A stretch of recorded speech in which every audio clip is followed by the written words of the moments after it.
this week, and someone wrote to the Skim to ask, I'm hosting and I'm worried about certain family members causing drama. So is it okay to make specific topics off limits? Yes. What do we? Yes? Really? Agreement here. What do we think? Okay, no. Laura, what do you think? Honestly, thank you for validating me. I think no. I think this is thanks. I think this is really the key to compromise and civility. The world is such a fragmented place right now. We are so divided. Extreme views are amplified and celebrated, and this is a way to have proper discourse, like in an environment, because you're not gonna listen to the other side at a protest, right? No. Right? But at dinner with people that you actually respect and hopefully love, you will listen to the other side. And I think people are scared, but I think there's a way, again, to front load that and have conversations in advance. I love what you're saying, but do you set sort of ground rules for that? Like, do you, to make sure that everyone does get a voice? You have that discourse in a proper way where all sides are sort of heard? I think so. I think you can have, how instead of sending an email to say, we're not gonna talk about religion or this or this or this or whatever. Because that's not gonna work. No. We say, because it's not gonna work. I would think you could send an email to say, some topics are going to be very controversial at our dinner or whatever. But if you're gonna make a suggestion, maybe do some research before.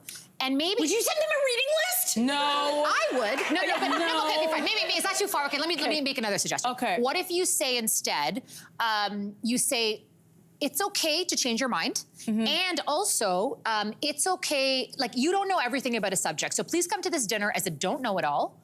And really be cognizant of your own intellectual, your humility. Well, then I would never be invited for dinner. I love what you're saying, and I think that there's some great points there. And it makes me think, when I was learning about public speaking, I went to Toastmasters. I don't know if anyone knows about what that is. You learn how to do public speaking, and you get some certain, ground rules. And one of the things that they bring on is like a squeeze toy. And so when somebody, in this case, when somebody's doing filler words or whatever, you squeeze it to kind of make them like jump into the moment. I think in a case like this at a dinner party, it might be a great idea when your Uncle Joe starts being like too racist or something like that, just too far, you just squeeze a toy, right? Just like, and that's like the immediate cue of just like shut up, and like you got to listen to someone else. It's almost like a safe word. Like a safe word. Yeah, or like a ding, like a bell. Yeah. Right? You need a bell so that everyone can be like, wait, look. Oh, that's not bad. A jingle bell. Wait a second. That sounds like a good idea, but y'all know your family's messy. The whole time is like, Hear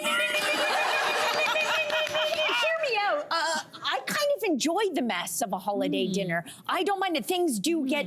Simon is a middle child, so he's got an older brother and two younger brothers. And I think with his family, if his parents had said, so we're not going to be talking about X, Y, or Z, Simon would be like, oh, really? We're not going to talk about it? And he would stir the pot. Watch this, yeah. And he would do it like, I don't have it in my family, but going to his big family gatherings, there's a joy in the messiness. And it doesn't ever get mean or hurtful. And there are disagreements and great discussions. And I think the key is they always find a way to end it with a touch of humor.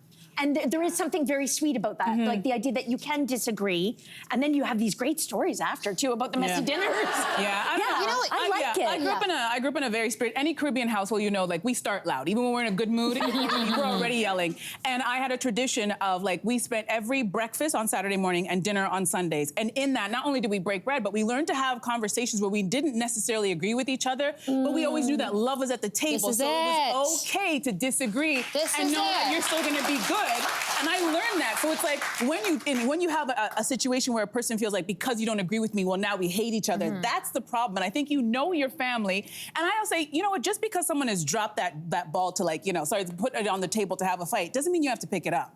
Right? That family member who likes to instigate, you can let their comment just sit there and go, I'm not touching that. Or go outside and go for a walk and be like, they're trying to be messy. You don't always have to engage in the fight. I love it. Because if you don't fight back, what are they going to do? Listen, even if it is a fight, these conversations will feel frustrating, right? Yeah. But you're being influenced, which means you are also influencing. Right. So at the end of the day, we're all learning, right? So it might feel frustrating for now, but I think eventually try to have the hard conversations with the people you love. It's good training ground. Let's heal the world, people. Let's heal the world. Hey, you, come a bit closer. We've got so many more must-see interviews, spicy debates, lifestyle tips, and pop culture moments. So subscribe to our channel by tapping the logo below and don't miss out.